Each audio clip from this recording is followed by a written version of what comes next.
Dasturimiz davom etadi. Ichki turizmni yanada rivojlantirish, yurtimiz imijini jahonga tanitishda yoshlar ham o'z hissalarini qo'shishmoqda. Xususan, poytaxtlik bir guruh talaba yoshlar, oliy ta'lim muassasalarining yoshlar yetakchilari va koordinatorlari, shuningdek, Qalqon jamoatchilik guruhi a'zolari Jizzax viloyatiga sayohat uyushtirishdi. Sayohat tafsilotlari bilan Madina Rahmonova tanishtiradi. Dastlab yoshlar Jizzax erkin iqtisodiy zonasida joylashgan yirik ishlab chiqarish korxonalari, xorijiy investorlar va mutaxassislar bilan amalga oshirilayotgan qo'shma loyihalar bilan tanishdilar. Xususan, nafaqat Jizzax viloyati va mamlakatimiz, shuningdek, O'rta Osiyo avtomobilsozlik sanoati uchun muhim bo'lgan zavod faoliyati bilan tanishib, ayni sanoatda yosh kadrlar uchun yaratilgan sharoit va imkoniyatlar hamda avtomobilsozlikning kelgusi rejalari haqida batafsil ma'lumotga ega bo'lishdi.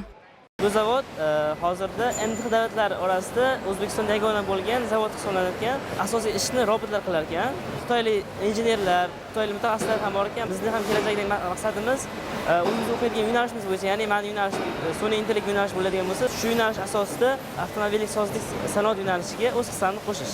Sayohat yoshlarga kelajakda to'g'ri kasb tanlashga ko'maklashish bilan birga ularning tadbirkorlikka bo'lgan ishtiyoqini oshirishda ham ahamiyatli bo'ldi.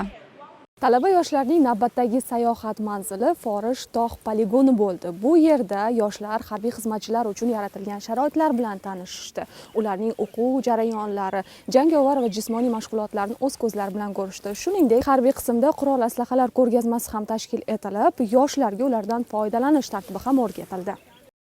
Yoshlarning harbiy qismdagi sayohatlari ularga yangi ma'lumot va bilimlar bilan tanishish imkonini ham berdi. Harbiy xizmatchilar yurtimizning mudofaa salohiyati, xalqaro maydondagi o'rni, harbiy musobaqalardagi ishtiroki haqida ma'lumot berib o'tishdi.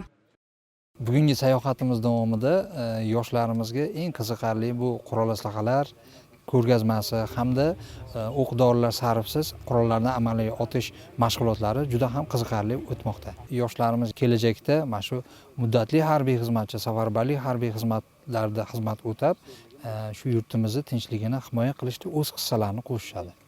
Sayohat taassurotlarga boy bo'ldi. Yoshlar bu sayohat davomida hududning o'zlari uchun hali ma'lum bo'lmagan sohalardagi yutuqlar bilan yaqindan tanishdilar.